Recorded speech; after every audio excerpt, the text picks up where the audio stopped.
Good morning student. So today we are going to start our exercise 5.6. ठीक है, तो आइए स्टार्ट करते हैं exercise 5.6. So before going to start to exercise first we need to understand some terms. ठीक है, तो आप ध्यान से देखिए जो मैं आपको यहाँ समझा रही हूँ. ठीक है, तो पहला होता है इक्विलेटरल ट्रायंगल. ठीक है, इक्विलेटरल ट्रायंगल क्या होता है? A triangle in which all the three sides are equal in length. ठीक है, इक्विलेटरल ट्रायंगल में तीनों साइड्स इक्वल होते हैं. ठीक है, यानी सारे एंगल्स उसमें क्या होते हैं? एक्यूट होते हैं. ठीक है, यानी 90 डिग्री से छोटे होते हैं. ठीक है, तो इक्विलेटरल ट्रायंगल में सभी साइड्स एक दूसरे के इक्वल्स होते हैं, यानी सेम साइड्स दिखा तो वो कौन सा ट्रायंगल होगा? इक्विलेटरल. ठीक है, दूसरा ट्रायंगल क्या होता है? Isosceles triangle. ठीक है, ये देखिए आइसोसेल्स ट्रायंगल क्या होता है? Isosceles triangle in which the two sides are equal. ठीक है, एक ऐसा ट्रायंगल जिसमें कोई भी दो साइड्स इक्वल है और तीसरी साइड इक्वल नहीं है, उसको हम लोग क्या बोलेंगे? Isosceles triangle. इसमें जो एंगल होते हैं वो दो एंगल इक्वल होते हैं, तीसरा डिफर होता है. ठीक है, तो ये रहा दो टर्म्स. एक और होता है स्केलन. ठीक है, स्केलन ट्रायंगल. उसमें क्या होता है? जब जब कोई ट्रायंगल बनती है और उन तीनों साइड्स का मेज़र डिफरेंट डिफरेंट होता है तो उसको हम स्केलन ट्रायंगल कहते हैं. ठीक है, तो ये देखिए यहाँ पर एक्सरसाइज 5.6 को स्टार्ट करने जा रहा है. ठीक है, तो अभी जो मैंने आपको थ्री ट्रायंगल्स के बारे में बताया है, इक्विलेटरल ट्रायंगल और आइसोसेल्स ट्रायंगल और स्केलन ट्रायंगल. ठीक है, तो इन तीनों में से ही इसमें एक टाइप है जिसे हमें चूज़ करके लिखना है. ठीक है, तो आइए देखते हैं क्वेश्चन को. ध्यान से देखिए तभी आप समझ पाएंगे अच्छे से. तो यहाँ पे फर्स्ट क्वेश्चन जो है, name the type of following triangles. ठीक है, तो देखिए triangle with length of side 7 centimetre, 8 centimetre and 9 centimetre. ठीक है, हमें एक ऐसा ट्रायंगल बनाना है जिसमें एक 7 सेंटीमीटर हो, एक 8 सेंटीमीटर हो और एक 9 सेंटीमीटर है. तो ये कौन सा ट्रायंगल बना? ठीक है, अभी अभी मैंने आपको बताया कि एक स्केलन ट्रायंगल होता है जिसमें वो स्केलन ट्रायंगल उसे कहते हैं जिसमें तीनों साइड्स डिफरेंट डिफरेंट होता है. ठीक है, तो यहाँ 7, 8, 9 है, तीनों डिफरेंट है, तो ये क्या हो गया? स्केलन ट्रायंगल हो गया. ठीक है, अब देखिए क्वेश्चन नंबर 2. तो क्वेश्चन नंबर 2 क्या है? Triangle A B C with A B is equal to 8.7 and A C is equal to 7 centimetre and B C is equal to 6 centimetre. तो ये भी क्या हो गया हमारे पास? इसकी भी देखिए सारे साइड्स देखिए ध्यान से, तो सारे साइड डिफर है. ठीक है, तो ये भी कौन सा ट्रायंगल हुआ? Scalene triangle. ठीक है, इसी तरीके से हमें बस प्रॉपर्टीज़ ध्यान में रखनी है और क्वेश्चन को सॉल्व करना है. ठीक है, अब देखिए क्वेश्चन नंबर सी. तो हमें एक ट्रायंगल पी क्यू आर बनाना है, पी क्यू और आर. ठीक है, इसमें देखिए P Q is equal to Q R is equal to P R, यानी ये साइड्स इक्वल है इस साइड के और इस साइड के. ठीक है, यानी सारे साइड्स आपस में इक्वल है और सबका मेज़र क्या है? 5 सेंटीमीटर, 5 सेंटीमीटर. ठीक है, तो ध्यान दीजिए मैंने अभी अभी आपको बताया है कि जब तीनों साइड्स किसी भी ट्रायंगल के जब तीनों साइड्स इक्वल होते हैं तो उसे हम इक्विलेटरल ट्रायंगल कहते हैं. तो थर्ड वाला हमारा हो जाएगा इक्विलेटरल ट्रायंगल. ठीक है, अब देखिए डी वाला देखिए ध्यान से. तो डी वाला देखिए एक एंगल हमें D E F triangle draw करना है. ठीक है, हम ड्रॉ कर लेते हैं डी. ठीक है, सॉरी यहाँ पे. ठीक है, तो डी ई एफ. ठीक है, ड्रॉ कर लिया, जहाँ पर डी जो है वो 90 डिग्री है. ठीक है, 90 डिग्री है यानी कि परपेंडिकुलर है. ठीक है, परपेंडिकुलर जब दो लाइन एक दूसरे के परपेंडिकुलर होते हैं मतलब वो 90 डिग्री बनाते हैं. ठीक है, तो ये 90 डिग्री है, ये लाइन इस लाइन के परपेंडिकुलर है. ठीक है, परपेंडिकुलर का मतलब होता है किसी लाइन पर ऐसे परपेंडिकुलर रहना. ठीक है, तो देखिए नेक्स्ट क्वेश्चन. तो ये हो गया हमारा कौन सा ट्रायंगल बनेगा? जब एक ट्रायंगल 90 डिग्री का एक एंगल 90 डिग्री होता है तो उसे हम राइट एंगल कहते हैं. ठीक है, तो ये हो गया राइट एंगल ट्रायंगल. ठीक है, अब ये क्वेश्चन नंबर 2 है, मैच द फॉलोइंग. ठीक है, तो यहाँ आपको मेजरमेंट करना है. ठीक है, तो देखिए 3 साइड्स ऑफ इक्वल लेंथ. ठीक है, 3 साइड्स इक्वल है, इक्वल लेंथ तो क्या हो जाएगा? इक्विलेटरल हो जाएगा. ठीक है, तो कौन सा ऑप्शन? E option. दूसरा क्या है? 2 साइड्स ऑफ इक्वल लेंथ, दो साइड्स इक्वल होते तो क्या हो जाता है?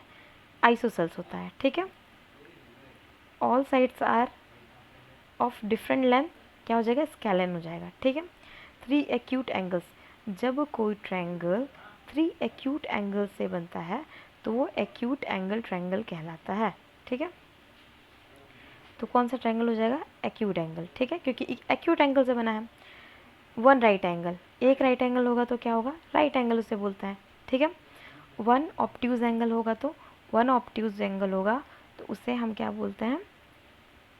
Obtuse angle triangle. ठीक है, ये वाला सी ऑप्शन ऑब्ट्यूज एंगल। ठीक है, अगर एक भी ऑब्ट्यूज एंगल रहा तो उसे हम ऑब्ट्यूज एंगल कहते हैं। अब देखिए, one right angle with 2 equal sides, तो एक right angle with 2 equal sides हो जाएगा तो ये हो जाएगा आइसोसेल्स राइट एंगल।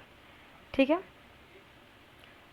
और 2 साइड्स इक्वल रहेंगे तो आइसोसेल्स। ध्यान दीजिएगा कि अगर दो साइड्स किसी ट्रायंगल के 2 साइड्स इक्वल है तो वो आइसोसेल्स होगा, लेकिन एक एंगल एक राइट एंगल के साथ यानी एक 90 डिग्री के साथ 2 साइड्स इक्वल हैं, ठीक है, ये साइड्स और ये साइड्स, ठीक है, तब उसे हम क्या कहते हैं? Right angle isosceles right angle. ठीक है, राइट एंगल भी है और आइसोसेल्स भी है। ठीक है, आई होप आपको अच्छे से समझ में आ गई होगी ये। अब देखिए question number 3, name each of the following triangle in 2 different ways. ठीक है, हमें इस ट्रायंगल्स को 2 डिफरेंट वेज में नेमिंग देना है। तो देखिए पहली बार ये ट्रायंगल ए को हम लेते हैं। ठीक है, ये देखिए इसके तीनों साइड्स डिफरेंट है, नहीं सॉरी, यहाँ पे देखिए इसमें इस ट्रायंगल में 2 साइड्स इक्वल है। ठीक है, तो पहला 2 साइड्स इक्वल है, तीसरा अलग है, यानी ये कौन सा ट्रायंगल हो गया? आइसोसेल्स हो गया। ठीक है, आइसोसेल्स ट्रायंगल हो गया फर्स्ट। ठीक है, दूसरा कौन सा ट्रायंगल हुआ? ध्यान दीजिए कि जब ये वाला एंगल इस वाले एंगल के इक्वल है और ये वाला एंगल यानी सारे एंगल्स 90 डिग्री से लेस देन है।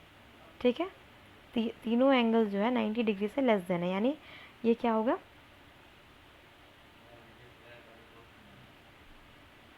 Acute angle. ठीक है, तो इसे एक्यूट एंगल ट्रायंगल भी कहेंगे, और दूसरा तीनों साइड डिफरेंट है तो इसको क्या बोलेंगे? Scalene triangle. ठीक है, तो ये 2 वेज में हम इसे नेमिंग कर दिए। ठीक है, आइए आगे क्वेश्चन को देखते हैं। क्वेश्चन नंबर 4 है, try to construct triangle using match sticks, some are shown here. ठीक है, तो आपको मैच स्ट्रिक्स से ये बनाना है। ठीक है, पॉसिबल होगा या नहीं ये आपके लिए होमवर्क है। ठीक है, तो आप इसे खुद से बनाइए। अब देखिए एक्सरसाइज 5.7। ठीक है, अब एक्सरसाइज 5.7 में क्या है मैं आपको समझा रही हूँ। से ट्रू और फॉल्स। ठीक है, मैंने अभी आपको जो प्रॉपर्टीज़ बताई हैं बस उसे ध्यान में रखिए, तो ये सारे क्वेश्चन आपसे बन जाएंगे। पहला क्वेश्चन क्या है? Each angle of a rectangle is a right angle. पहली बात तो यहाँ पे हमें रेक्टेंगल जानना है कि रेक्टेंगल क्या होता है। ठीक है, each angle of rectangle is right angle. ठीक है, ध्यान दीजिए, आप क्लास 5 में पढ़ चुके होंगे शेप्स में रेक्टेंगल किसे कहते हैं। ठीक है, राइट एंगल, रेक्टेंगल मतलब अपोजिट साइज क्या होती है? इक्वल होती है। ठीक है, और ईच एंगल 90 डिग्री का होता है। ठीक है, ईच एंगल 90 डिग्री का होता है तो हम उसे रेक्टेंगुलर कहते हैं, ये आप अच्छे से जानते हैं। ठीक है, तो ये वाला फर्स्ट वाला क्या हो जाएगा? ट्रू। दूसरा क्वेश्चन क्या है? The opposite sides of rectangle are equal in length. ठीक है, अभी अभी मैंने बताया कि अगर रेक्टेंगुलर है कुछ भी तो उसके अपोजिट साइड जो होते हैं इक्वल इन लेंथ होता है। ठीक है, तो दूसरा वाला भी क्या हो जाएगा? ट्रू हो जाएगा। ठीक है, तो ये भी ट्रू, ये भी ट्रू। तीसरा, ठीक है, अब देखिए question number D, all the sides of a rhombus are equal length. Yes, ये क्या है? ट्रू है। रोम्बस किसे कहते हैं? जिसमें इक्वल साइड्स होते हैं।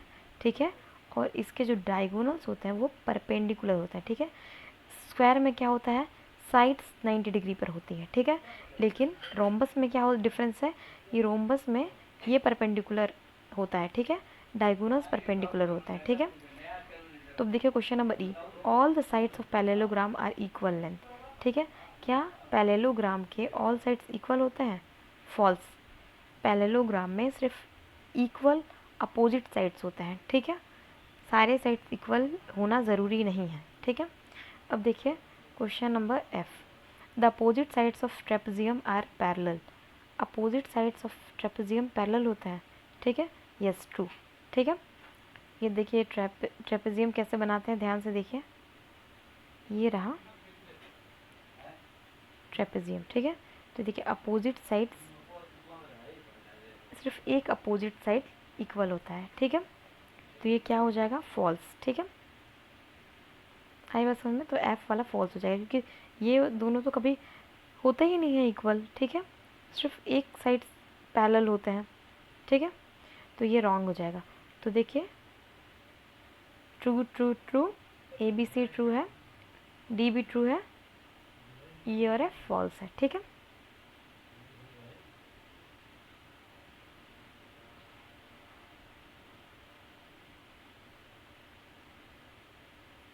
अब देखिए question number 2, give reasons for the following. A square can be thought of as a special rectangle. ठीक है, क्या स्क्वायर को बोला जा सकता है special rectangle? Yes, we can say. ठीक है, तो हम स्क्वायर रेक्टेंगुलर में क्या होता है, अपोजिट साइड्स इक्वल होता है। ठीक है, तो स्क्वायर में भी क्या होता है, अपोजिट साइड इक्वल होते हैं और ईच एंगल 90 डिग्री के होते हैं। ठीक है, तो कहीं ना कहीं इसे स्पेशल केस ऑफ रेक्टेंगुलर कहा जा सकता है। ठीक है, तो इसी तरीके से आपको ये क्वेश्चन को खुद से सॉल्व करना है आगे के। अगर आपको कोई भी डाउट आता है तो आप पूछ सकते हैं मेरे से ग्रुप में। अब देखिए question number 3, a figure is said to be regular if its sides are equal in length and angle are equal in measure. Can you identify the regular quadrilateral? ठीक है, a figure is said to be regular if the sides are equal. ठीक है, कौन सा ऐसा diagram बनेगा, ठीक है, जिसमें उसे रेगुलर भी कहा जाएगा और उसे क्वाड्रिलेटरल भी कहा जाएगा। ठीक है, और एंगल्स भी इक्वल होंगे। तो स्क्वायर, देखिए सारे साइड्स भी इक्वल होते हैं, यहाँ पर एंगल्स भी इक्वल होती हैं 90 डिग्री। ठीक है, और रेगुलर भी है, क्वाड्रिलेटरल भी है। ठीक है, तो यहाँ इसका आंसर हो जाएगा स्क्वायर। ठीक है, तो ये हम हो गया हमारा। अब नेक्स्ट लेक्चर में हम पॉलीगन पढ़ेंगे। ठीक है, तो आई होप कि आप लोगों को ये अच्छा समझ में आ गया होगा। तो आप इसे फेयर कॉपी में कंप्लीट करके रख लें। अगर आपको कोई भी डाउट आता है तो आप मुझसे पूछ सकते हैं ग्रुप में। ठीक है।